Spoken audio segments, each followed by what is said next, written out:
얘기하긴 했지만 그럼 이 최문순 도지사의 이제 강점, 단점이 뭔지도 좀 짚어보면 좋을 것 같아요. 강점이라면은 뭐 일단 많은 사람이 동의할 거예요. 난 태도를 꼽습니다. 태도. 그러니까 우리가 사실은 어떤 문제가 있을 때 그 인식이나 사실, 진심 이거보다도 태도가 기억에 남아요. 그게 굉장히 그 중요한데 특히 정치인은 매력, 어트랙티브를 그 먹고 사는 사람들이라 굉장히 태도가 중요하다. 내가 그 말씀 한번 드리고. 네. 그러면 태도가 이제 장점인데 약점은 뭐냐? 약점은 제가 보기에 이제 또 과제가 될 수도 있는데 결국 정치인이 큰 정치인으로 성장을 하려면 그게 결과에 대한 책임 문제가 있는 거예요. 그러니까 결과에 대한 책임이 없다. 정치에서 결과에 대한 책임을 빼고 나면 남는 건 빈민입니다. 최문순 하면 남는 아주 핵심적인 가치, 그 사람의 의제, 슬로건 뭐 이런 게 기억에 남는 게 없다라고 하는 건 치명적인 약점이 될 수도 있다. 그러니까 최문순 지사는 태도는 굉장히 훌륭하고 자세 이런 것들에 대한 대중성의 호감도는 좋아도 그것을 대중에게 각인시키고 그것을 매력으로 승화시키는 딱 하나의 자기만의 의제 그런 점에 대해서는 최 지사가 남은 2년에 가장 고민을 해야 할 시점이 난 바로 그게 아닌가라는 생각입니다. 뭐 저도 비슷한 좀 생각인데요. 강원도가 역대 총선에서 그 보수권이 압승을 해왔거든요. 거의 대부분. 마지막으로 그 보수 정당 계열이 김진선 지사가 3선을 하고 퇴임한 게 2010년이었습니다. 그러니까 2010년 이후로 지금 2020년까지 10년 정도는 지금 계속 민주당 계열에서 도지사가 나왔어요.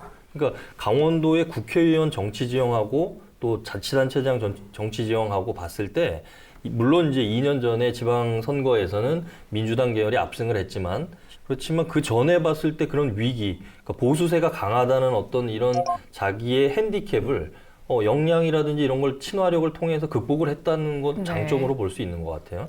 또 한 가지는 중앙정치인으로서의 강점은 뭐냐 봤을 때 최문순 지사는 적이 별로 없다는 평가가 많잖아요. 그러니까 뭐냐면 중앙의 유력한 정치인들도 최문순이라는 정치인하고 굳이 대척점에 서거나 이 사람을 그렇게 할 필요가 없는 거예요. 오히려 내 편이 되면 나한테 플러스 작용을 할 수가 있다.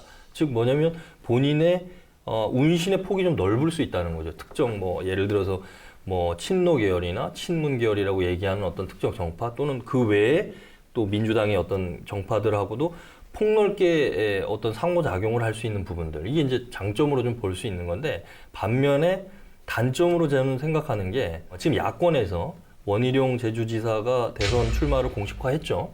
근데 사실은 원희룡 지사의 가장 큰 약점 중에 하나는 제주도 출신이라는 게 약점이라는 걸로 꼽히더라고요. 그러니까 최문순의 중앙정치인으로서의 약점 역시 인구의 3%, 전체적인 어떤 경제 규모의 3%, 강원도가 가진 그 뭐랄까 역량들이 작은 부분. 이건 어떻게 보면 좀 약점으로 볼 수밖에 없지 않나. 다만 이제 여기서도 좀 강원도가 가진 장점은 뭐냐면 지금은 남북 관계 또 북미 관계가 어렵긴 하지만 언제라도 북미 관계가 개선이 되고 남북 관계가 개선이 됐을 때는 강원도지사 출신이라는 게 엄청나게 또 시너지 작용을 할 수 있는 그런 장점, 잠재력 이런 걸로 좀 볼 수 있지 않을까 저는 개인적으로 그렇게 생각하고 있습니다. 지역의 입장에서 또 말씀을 드리자면 사실 이제 중요한 정치적 자산인데 최문순 지사가 지역에 임기가 다 끝난 후에 중앙 정치권에서 일을 하지 않는다면 사실 강원도에서 저는 큰 손해라고 생각을 해요. 또 본인이 퇴임 이후에도 계속돼야 할 여러 일들, 벌려놓은 일들이 굉장히 많이 있는데 사실 또 중앙 정치권 또는 정부의 도움이 필요한 일들이 굉장히 많이 있는데 그런 것들을 또 잘 마무리하고 또 끌어나가기 위해서는 계속 일을 해야 하지 않을까라는 뭐 저는 그런 생각을 갖고 있습니다. 그렇죠. 그러면서 아까 얘기했던 것처럼 남북 관계라든지 평화, 또 뭐 이런 면에서는 최문순 지사가 평창 동계올림픽을 성공적으로 이끌면서 특히 남북 강원도 간의 교류 이런 면에서 뭔가 좀 쌓아왔던 그런 역량들이 좀 있잖아요. 그런 것들을 좀 잘 발휘했으면 하는 바람도 좀 같이 있는 것 같아요. 네, 지금 최문순 도지사 임기가 얼마 남지 않았잖아요. 그만큼 그동안 좀 잘해왔는가도 짚어보는 게 중요할 것 같습니다. 그래서 여론조사 전문기관 리얼미터에 따르면 대부분 잘하고 있다.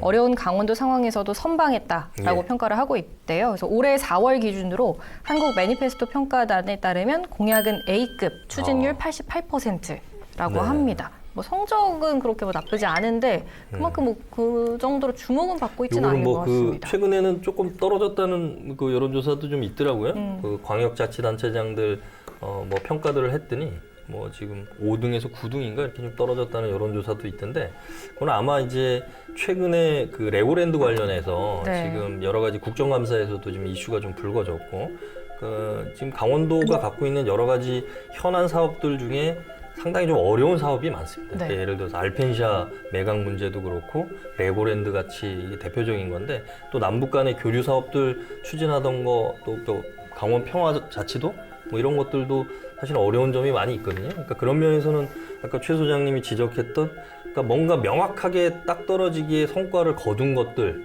그러니까 해결 안 되는 것들이 조금씩 남아있는 강원도 현안 사업으로 남아있는 거는 최문순 지사 퇴임 때까지도 계속 좀 부담이 되지 않을까 그런 생각이 좀 듭니다. 제가 이제 하나 좀 지적하고 싶은 건 이제 그 선거 캠페인에서 가장 중요한 건 비호감 여부예요. 사실은 지지율보다 더 중요한 게 비호감 여부예요. 지금 국민의힘이 당 지지율보다도 호감, 비호감, 그러니까 비호감도 호감도가 낮은 것 때문에 지금 이게 박스권에 갇혀 있는 거예요. 민주당도 지금 지지율보다는 비호감에 더 예민하게 반응해요. 왜냐? 국민은 싫어하는 사람에게는 안 가. 싫어하는 정당에게는 안 가. 그러니까 이건 패턴이 있는 거예요. 그러니까 내가 지지해요와 싫어해요는 싫어해요 힘이 더 큰 거예요.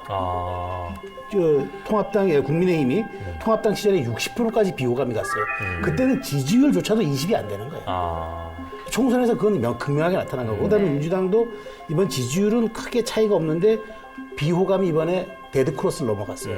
50을 넘어가니까 민주당이 긴장을 하기 시작해요. 그러니까 이게 중요한 거거든요. 근데 최 지사의 강점은 비호감이 많지는 않다는 거예요. 그럼 이건 이제 어떻게 살려야 되느냐. 이게 핵심이란 말이죠. 그러니까 최 지사의 남은 건 이제 아까 우리가 뭐 공약이나 실천 또 그 결과도 있겠지만 자신의 이제 비호감을 지지율을 어떻게 연동시켜낼 것이냐. 이게 과제라는 거예요. 이것만 성공하면은 그야말로 유력 후보 반열에 오르는 건데 경제는 압축 성장이 있지만 정치는 압축 성장이 없어요.